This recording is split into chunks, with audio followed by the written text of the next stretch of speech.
Do we need a Skorpekh Lord within the unit? What do Skorpekh Destroyers actually do in a game of 40k? In this video we're going to be investigating the damage output for the Skorpekh Destroyers. We're also going to be exploring the difference it makes when you add a Skorpekh Lord to the unit. We're also going to do it in a different way as well. We're going to compare a third option, which is just to bring more Skorpekh Destroyers rather than a Skorpekh Lord. So we've got 3 comparisons to do today in this video. Now we've done something quite similar with the Locust Heavy Destroyers with the Exterminator weapon. So if you've not seen that video, check that video out here. But today we're going to be exploring the Skorpekh Destroyers. Before we do, make sure you are subscribed.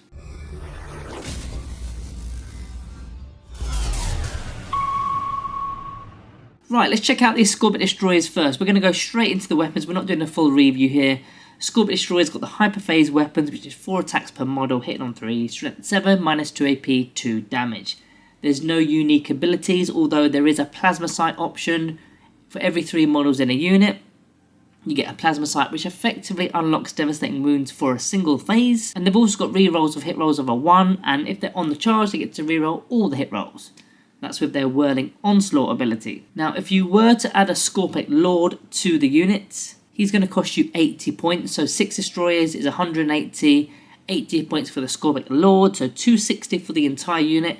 The Skorpekh Lord brings lethal hits to the unit. So not only could you have lethal hits, but you could also have devastating wounds with the Plasma Sights. And on the charge, he does some mortal wounds as well with his Crimson Harvest ability. He's also got his own unique weapons, which we don't want to get too heavily into that part right now. The Emetic Annihilator range weapon and the Flending Claw and Hyperphase Harvester in melee. So he's got his own unique war gear. But what we need to work out in this video, is it worth taking the Skorpekh Lord for 80 points? Is it worth just having the 6 on their own? Or is it worth just having a side unit, maybe a unit of 3? Because a unit of 3 is actually 90 points, which is not far off the Skorpekh Lord's points cost. So you could have a side unit of 3 to make up that damage if required. So that's what we're going to check out today. So let's go through some kill figures to start this video off. We're going to go through some various toughness types like we've done in previous videos. Option number 1, 6 Skorpekh Destroyers on their own, 180 points worth. So 6 Destroyers on their own. Of course they got the 2 Plasma Sights, but that's war gear nowadays, isn't it? Option B is a 6 Skorpekh Destroyers with the Skorpekh Lord. And option C, basically having a side unit of 3. So what I'm going to do is I'm going to use it as if it's 9 models. I know you can't get a unit of 9, but I'm going to have a unit of 6 and a unit of 3. I'm going to put their attacks together as if they were charging the same unit and whatnot. So that's what we're going to be doing today, A, B, and C. So let's take A, which is the 6 Skorpekh Destroyers. Going up against Guardsmen, you're killing about 18 of them. They come in units of 20, I believe. So almost destroys the unit there. Intercessors, 10 or 11. They come in units of 10, so it's destroying the unit there. Terminators, you're doing about 4 or 5 of them. Not so much killing the unit because they can come in 10s, but a lot of the time they are in 5s. So potentially kills a unit there. Toughness 7 stuff, which is actually matching our strength. You're doing about 16 damage, and toughness 8 and beyond, you're looking at around 12 damage. Now the reason why that damage is still quite high is because you've got devastating wounds with the Plasma Sight, and we were doing it on the charge. So we were re-rolling all the hit rolls on the charge with devastating wounds with the Plasma Sight. We're trying to get a max potential average from these statistics. Now going down to the second row with the Skorpekh Lord added to the unit, I haven't actually done all the maths here, and there's a reason for it. If you're going up against those Guardsmen, I don't think you need the Skorpekh Lord. It's as simple as that. We've already killed 18 with just the 6 Skorpekh Destroyers alone.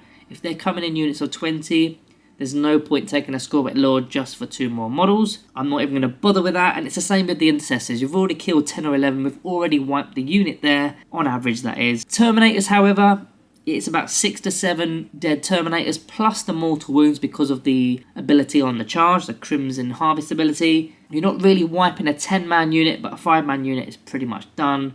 Toughness 7, you've already done 16 damage without the Lord, so again, you don't really need it. They sort of come in light vehicles, or maybe it's some really strong infantry. But 16 is plenty. And toughness 8 and beyond, we probably should look at, but we're doing about 23 damage plus the mortals on the charge.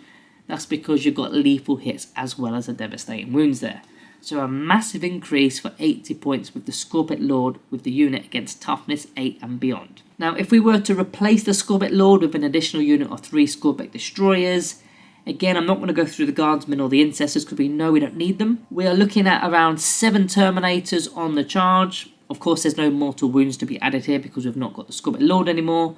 So it's kind of similar, to be honest with you. And as for damage against toughness 8 and beyond, it's about 18, so quite a lot less than the Skorpekh Lord with the unit. If you're comparing option B with the Skorpekh Lord and option C with an additional 3-man unit, you would definitely take option B, the Skorpekh Lord, because of that extra damage with the lethal hits. So at a glance, what is the best option overall? Option A or option B? That's kind of where we're at this point. Now bear in mind we were making the charge move while doing these maths. We were also using a max size unit of 6 and we were using plasma sites. Now maybe not all 3 of those variables will exist in a given fight. Maybe you've used all your plasma sites. Maybe you've not made a charge move because it's an ongoing fight, or you've been charged.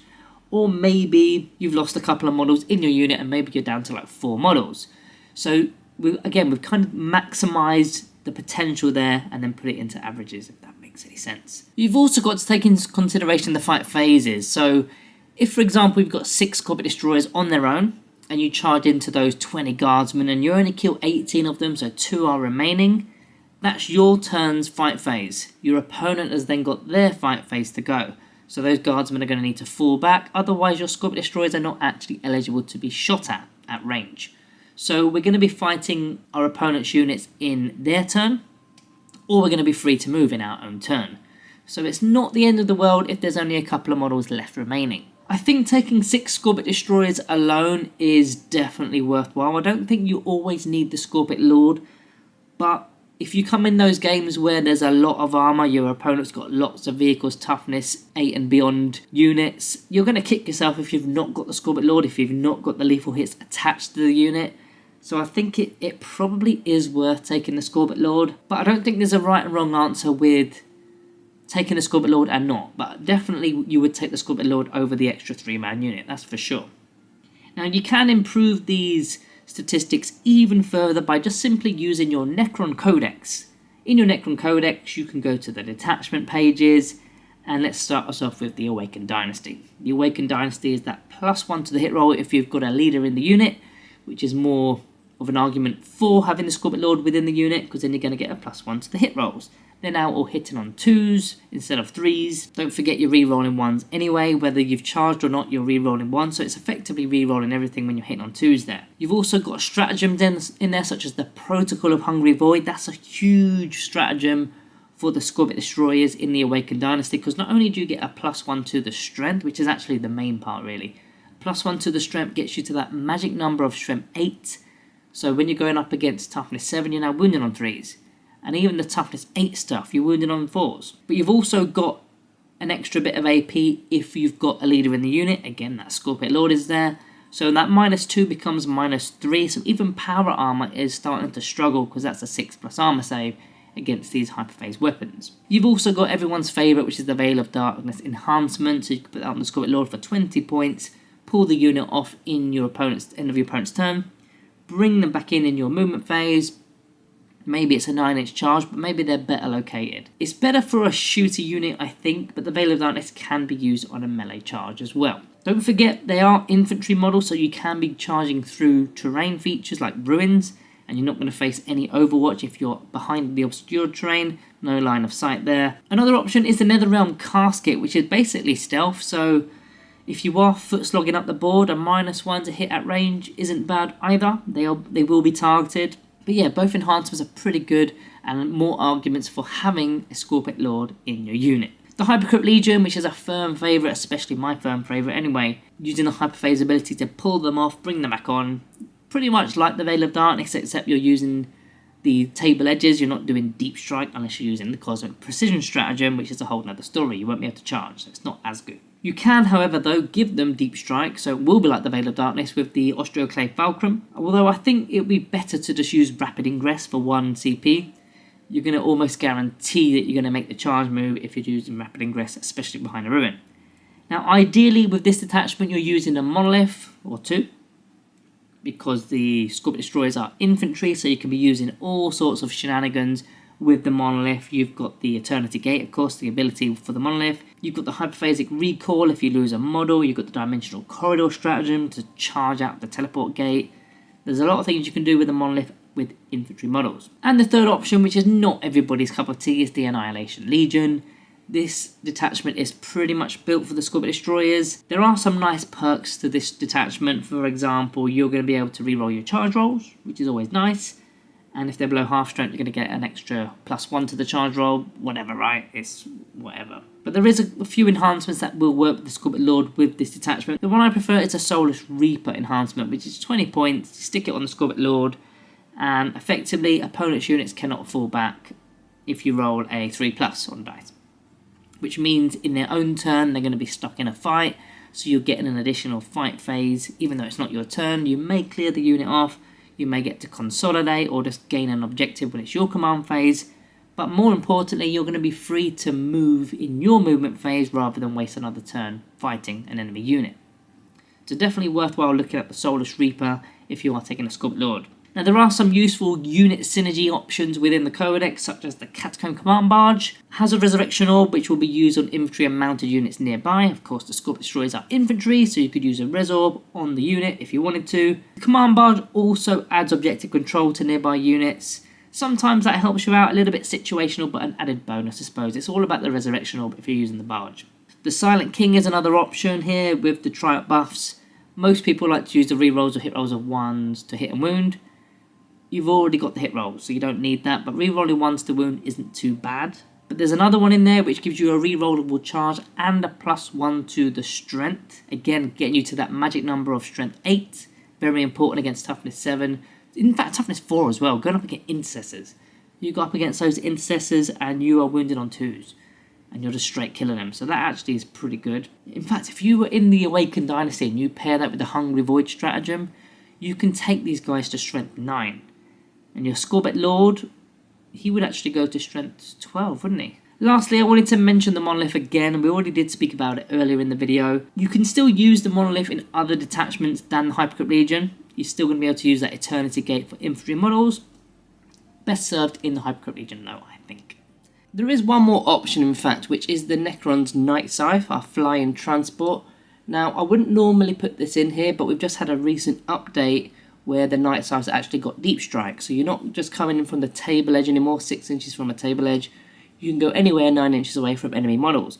I mean, you can get out, but you can't charge. So there'll be no point bringing out Skorpekh Destroyers here. They're not going to be shooting. That's the only thing you can do disembarking after the transport's moved, is shoot. We're not going to be shooting. So you're a sitting duck for a turn. Thankfully though, the Night Scythe can come in turn 1 if they wanted to because of their Quantum Invader ability. Do we need a Skorpekh Lord within the unit? I think I'd say yes. I think I'm going to go with yes there. That's my sort of final answer to the video. You got more versatility with different toughness groups, especially the toughness 8 and beyond, getting lethal hits.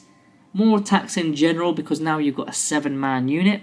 You've got your 6 Skorpekh Destroyers plus the 7th man, which is the Skorpekh Lord, with his own abilities and his own attacks with his weapons. Plus you've got the enhancement options as we've gone through already earlier in this video. So that's what I think about the Skorpekh Lord. Let me know your thoughts down in the comments, and if you've not seen this video yet, check it out now.